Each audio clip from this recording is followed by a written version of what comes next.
और इसी बीच एक बड़ी खबर आपको बता दें कि भारत के 15वें वजीर आजम नरेंद्र मोदी का आज 74वीं उनकी यौम पैदाइश है। बतौर पीएम मोदी जी इस साल अपने दौरे इख्तिदार के 11वें साल में दाखिल हो चुके हैं।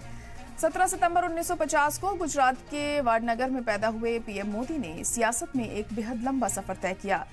मोदी जी लगातार 3 बार भारत के पीएम चुने जाने वाले दूसरे वजीर आजम हैं। 2019 में बीजेपी को मुकम्मल अक्सरियत आने के बाद पीएम मोदी ने 30 मई 2019 को हलफ लिया था। 2024 में एनडीए की इत्तेहाद सरकार बनने पर 9 जून को वजीर आजम मोदी ने पीएम पद का हलफ लिया था। वहीं पीएम मोदी के यौम पैदाइश पर सेवा पखवाड़ा शुरू करेगी बीजेपी। 2 अक्टूबर तक सभी प्रोग्राम रहेंगे जारी। सीएम योगी समेत पार्टी ओहदेदारान स्वच्छता अभियान में हिस्सा लेंगे।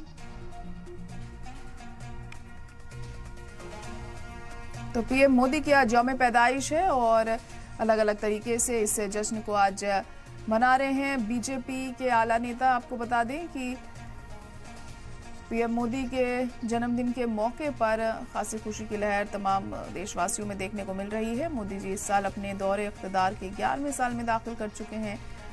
17 सितंबर 1950 को गुजरात के वडनगर में नरेंद्र मोदी की पैदाइश हुई थी और सियासत में एक लंबा सफर पीएम मोदी ने तय किया। मोदी जी लगातार 3 बार भारत के पीएम चुने जाने वाले दूसरे वजीर आजम हैं।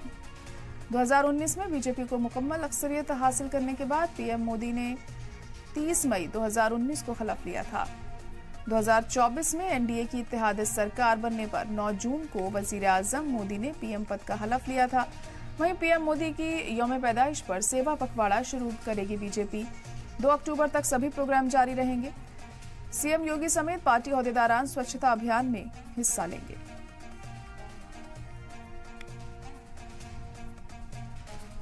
तो आज पीएम मोदी का 74वां जन्मदिन है।